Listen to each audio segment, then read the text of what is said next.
Kalau kita memang dari mudanya kita orang yang tidak berada, lebih bagus kalau kita mau jadi pengusaha, saya sarankan sekolahnya paling tinggi itu SMA.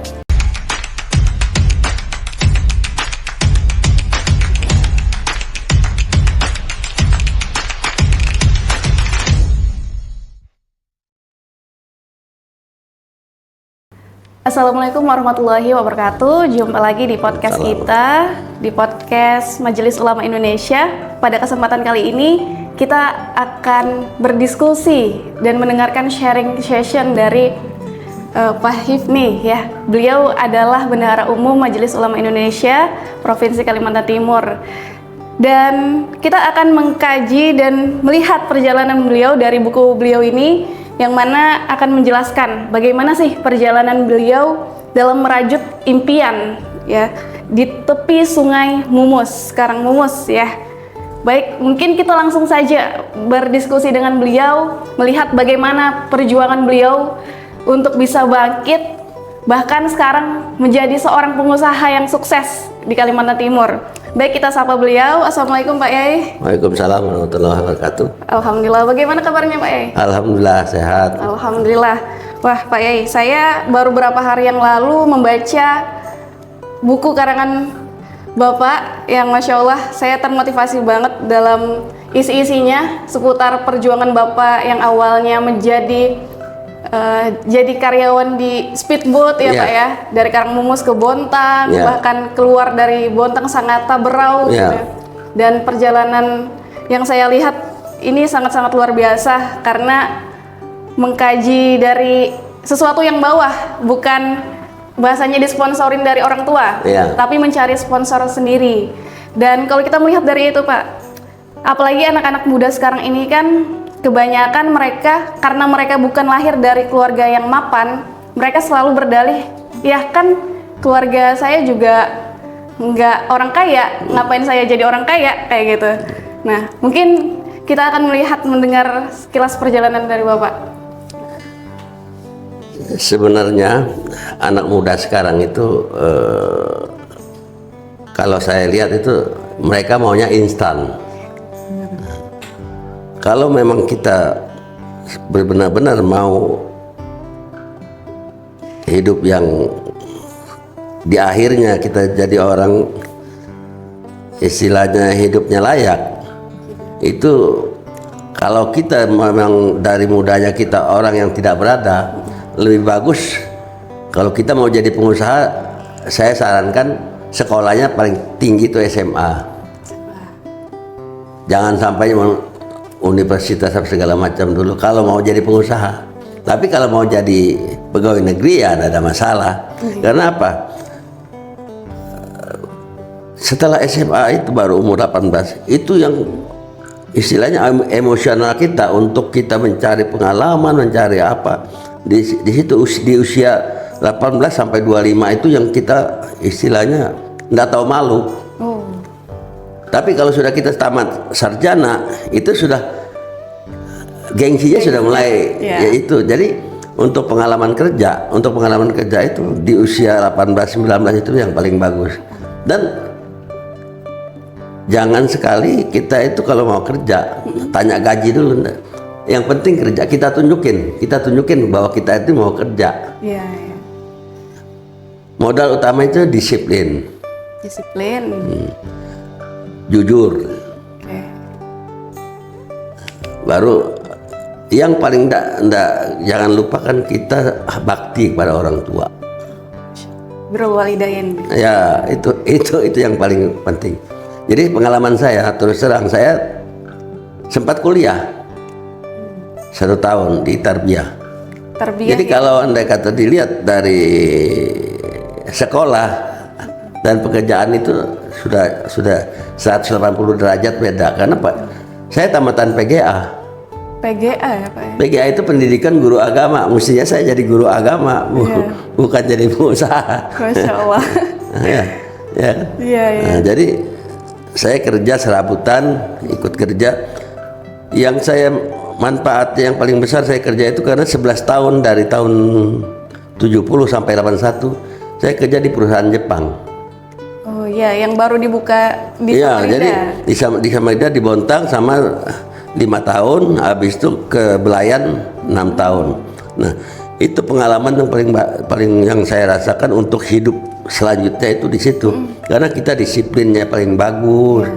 Kita diajarin ya, memang waktu tahun pertama kedua kita kerja itu rasanya perasaan kita tertekan. Karena kita biasa bebas kan. Betul Pak. Masih jiwa muda. Jiwa muda karena disiplin apa segala macam, tapi akhirnya untuk kita kebaikannya paling bagus gitu. Nah, setelah itu saya memang setelah 8 tahun 81 saya 11 tahun kerja sama orang Jepang, saya memang sudah nekat. Saya tidak mau lagi makan gaji. Oh iya, yang akhirnya Bapak berhenti ya? Ya, jadi karena perusahaan sudah tutup, jadi saya sudah tidak mau lagi makan gaji. Memang sudah tekad saya bahwa tidak mau makan gaji lagi. Nah, selama 5 tahun sebelum kita punya modal apa segala macam kan kita kerja serabutan. Iya. Cari modal untuk bikin perusahaan. Saya bikin perusahaan itu tahun 87 baru bikin perusahaan. 87 tahun 93 baru kelihatan bahwa perusahaan itu bagus. Mulai 87 ke 93 baru kelihatan perkembangannya. Nah, berarti kan 5 tahun kan? Iya, 5 tahun. Baru sudah kelihatan bagus. Nah, setelah itu tahun 93 sampai 2000 itu sudah boleh dikatakan sudah enak gitu. Sudah enak. Nah, 2000 ke atas sudah dinikmatin gitu. Insyaallah. Nah, jadi kan usia saya waktu itu mulai buka usaha itu sekitar 38 tahun. Buat perusahaan pertama kali tadi 38 tahun. Nah, jadi ditambah 12 tahun usia 50 saya sudah menikmatin sudah enggak kerja lagi. Nah, Pak Yai, dari perjalanan Pak Yai tadi 87 udah membuka perusahaan sendiri, bahkan enggan untuk digaji orang tapi menggaji orang. Apa yang melatar belakangi Pak Yai untuk melepas diri dari kungkungan bahasanya diperintah oleh atasan gitu? Ya karena berdasarkan pengalaman yang saya sudah pernah kerja, jadi saya mengembangkan apa pengalaman saya yang masa lalu. Dan jadi waktu 87 sampai 91 sampai sudah buka perusahaan, saya juga kontrak sama perusahaan lain. Jadi teman saya ada punya usaha, dia mau ngajak saya kerja sama dia makan gaji, saya enggak mau, saya kontrak. Jadi saya bilang kontrak. Kalau kontrak kan kita masing-masing punya ada garisan. Iya, betul. Nah, setelah 91 saya sudah lepas, saya enggak mau lagi kontrak, saya sudah sendiri. Oh, berarti tahapannya kita memang harus kolaborasi dengan orang lain dulu. Iya, iya benar ya. Sebelum akhirnya kita memisahkan diri. Iya, benar. Jadi sebenarnya kalau anak-anak muda sekarang mau apa namanya, setiap orang kan punya kesedangan ya, kemampuan untuk berusaha. Iya, betul. Nah, kalau dia sudah tahu apa yang dia mau, dia harus cari perusahaan yang sesuai dia, makan gaji dulu di sana. Jadi ilmunya ambilnya di sana. Jadi saya andai kata senangnya bengkel mobil. Nah, dia cari bengkel mobil, dia kerja, makan gaji di sana dulu. Sambil menambah ilmu mobil tadi. Nanti kalau sudah sekian tahun dia sudah mampu, baru buka bengkel sendiri. Gitu. Jadi jangan nanti sebentar pindah sana, pindah sini itu. Jadi harus fokus. Setiap pekerjaan yang kita fokuskan untuk kemampuan, pasti akan hasilnya akan bagus.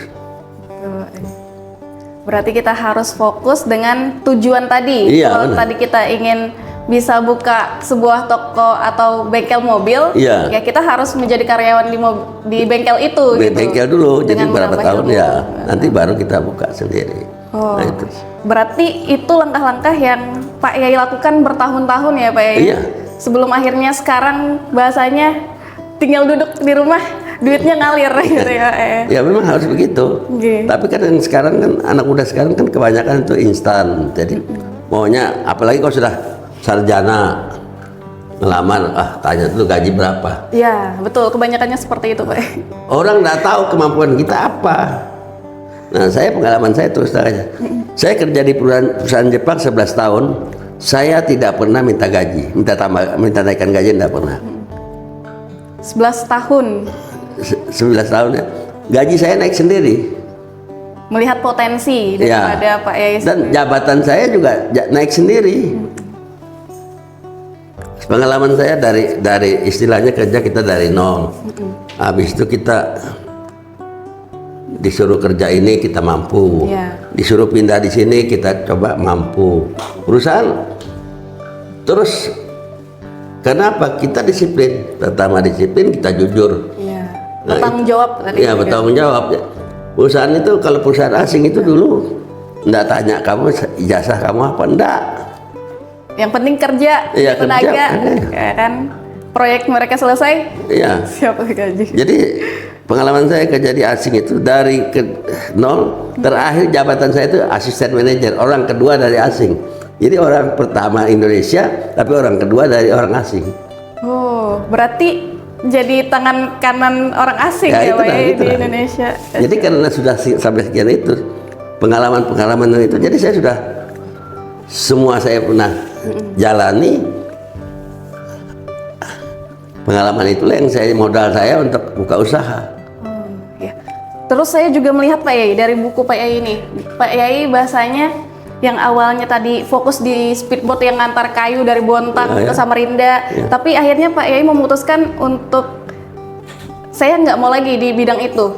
Tapi Pak Yai ketika ditawarin teman Pak Yai, saya lupa teman Pak Yai siapa, terus Pak Yai mengatakan kalau di bidang lain saya mau untuk menambah pengalaman saya.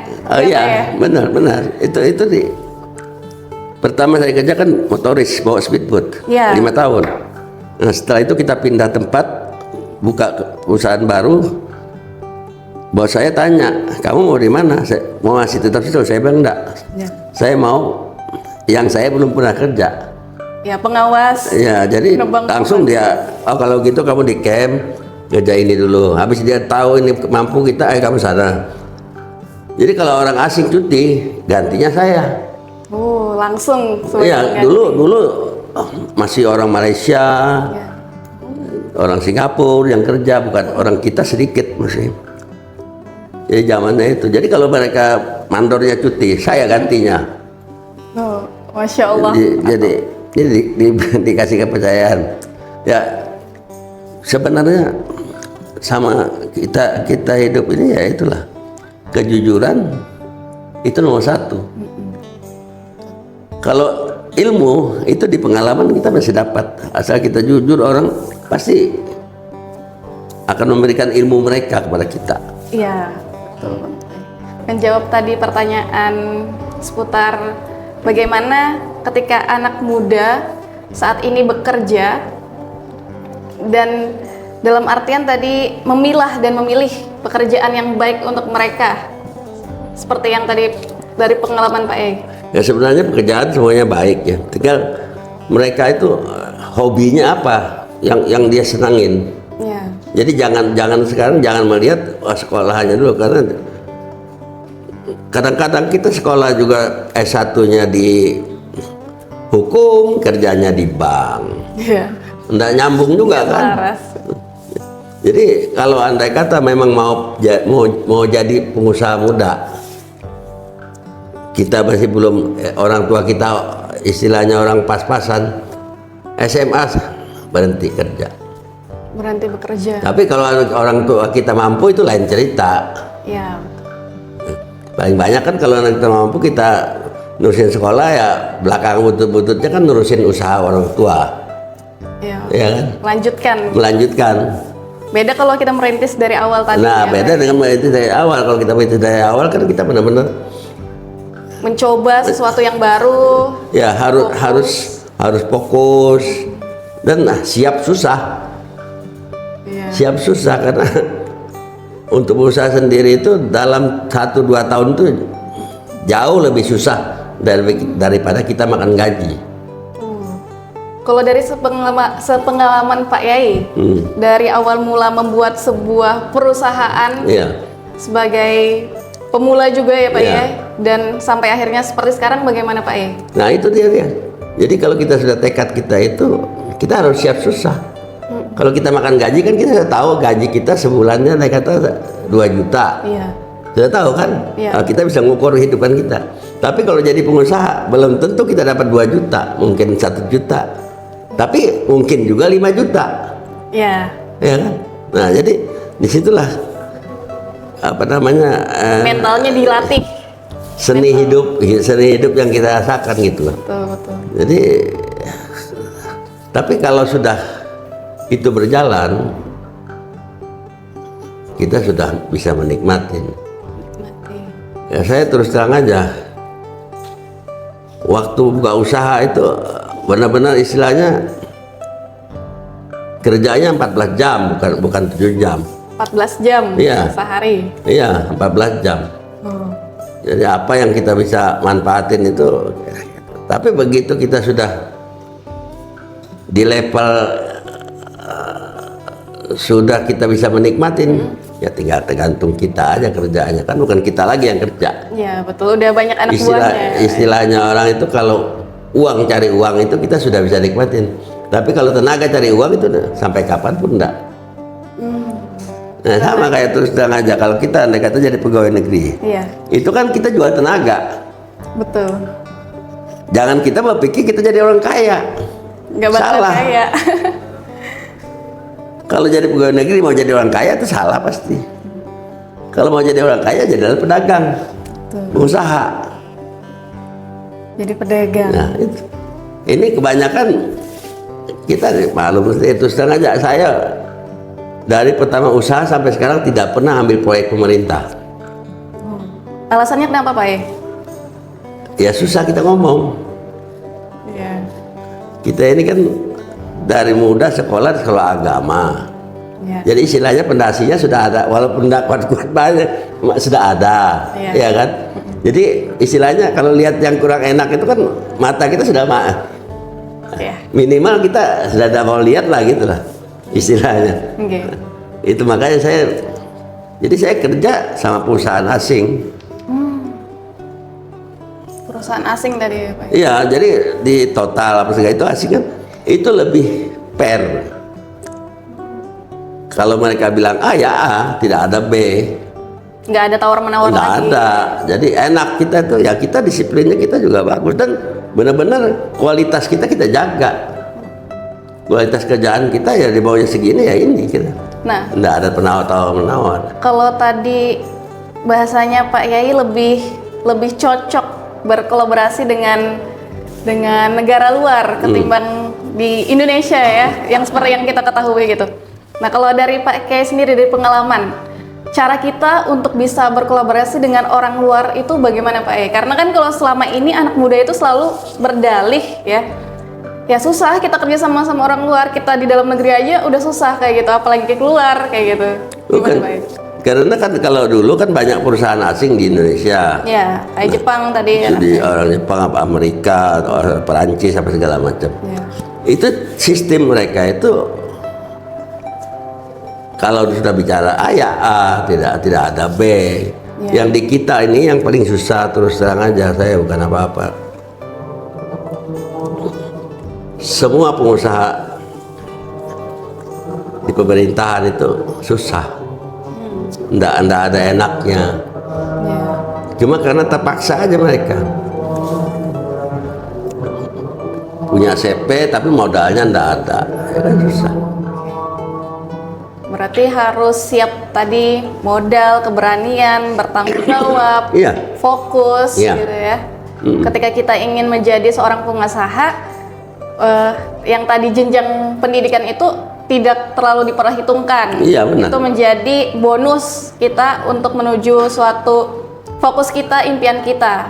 Tapi yang menjadi poin tadi adalah fokus, bertanggung jawab, disiplin, Iya, jujur. konsisten, jujur tadi Iya. ya Pak ya. Insya Allah. Oke Pak. Kalau dari akhir untuk teman-teman kita Pak, apa pesan dan yang ingin disampaikan daripada yang telah Pak Yai lakukan dalam kehidupan ini, apalagi sehingga sekarang menjadi seorang pengusaha? Yang nomor satu adalah kita harus bakti kepada orang tua, apalagi kalau orang tua kita masih hidup. Oke. Sebab doa orang tua itu, ridhonya itu yang membuat kita akan sukses di kemudian hari.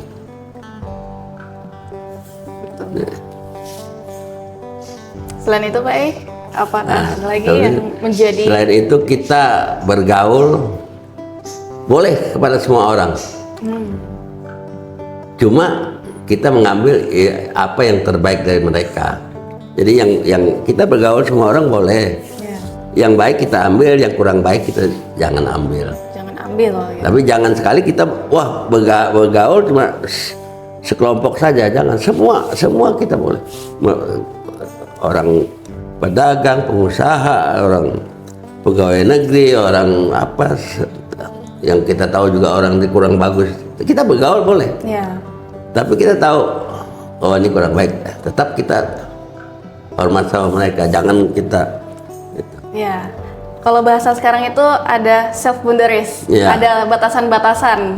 Bagaimana kita bersikap kepada orang, bagaimana kita menerima apa yang orang lakukan kepada kita gitu ya Pak ya. Ada satu yang saya pesan, karena saya fokus untuk keluarga, Ya. jadi saya tidak pernah punya hobi. Oh, Hobi olahraga tidak punya saya. dari muda Pak ya? Dari muda, karena dari muda saya terus terang kawin muda, cari usaha, cari duit untuk keluarga. Usia berapa Pak menikah? 21. 21. Wah, pada zaman dulu itu masih muda ya?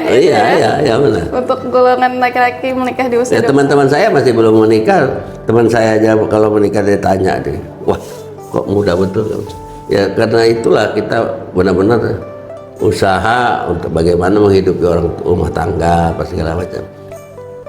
Oke, satu lagi Pak apa yang memotivasi Pak Yai untuk menikah di usia muda, dan apa tipsnya untuk anak-anak muda sekarang untuk menikah, apalagi khususnya laki-laki ya kan, yang kebanyakan mencari kerja dulu, bekerja dulu, harus banyak uang dulu baru menikah, sampai akhirnya nggak nikah-nikah nih Pak Yai. Kalau itu karena saya cuma berpikir, wah kita sudah dewasa, usia 21 tahun, kita sudah kerja. Waktu itu saya sudah kerja. Iya. Sudah kerja hampir 2 tahun, dan waktu menikah juga uang yang saya gunakan hasil usaha saya sendiri gitu. Orang tua itu ya nambah-nambahin dikit tapi jadi punya kebanggaan sendiri. Dan alhamdulillah saya di usia pernikahan 6 tahun setelah menikah saya sudah punya rumah sendiri. 6 tahun udah punya, berarti usia 27 tahun udah punya rumah sendiri. Sudah punya rumah, alhamdulillah. Wow. Ya cuma karena enggak punya hobi. Iya. Ya, karena Anda punya hobi kan, jadi uangnya kalau dapat kan ngumpulnya kan nih. Kalau punya hobi kan, Anda kata hobinya olahraga apa mesti. Ya. Juga keluar di Ya, mesti ada. tadi. Betul, Pak. Wah, Masya Allah. Terima kasih banyak Pak Yai atas sharing perjalanannya dari usia muda tadi fokus dengan kerja sampai akhirnya sekarang bisa menikmati hasil daripada jerih payah di usia muda. Berarti benar ya Pak kayak pepatah yang mengatakan bersakit-sakit dahulu, bersenang-senang kemudian. Iya gitu benar, ya. itulah benar. Di usia muda kita merakit, baru di usia tua kita menuai Iya, pada benar. hasil kerja keras kita. Oke, baik. Baik teman-teman sekalian, semoga apa yang tadi disampaikan oleh Pak Yai, terima kasih juga kepada Pak Yai karena sudah berkenan untuk sharing kepada teman-teman sekalian seputar buku beliau, Perjalanan Merajut Impian di Tepi Sungai Karangmumus. Ini teman-teman juga saya rasa wajib untuk membaca, karena dari buku ini kita akan menambah atau menemukan insight tertentu, bahkan dalam perjalanan bagaimana kita bisa menjadi seorang pengusaha nantinya.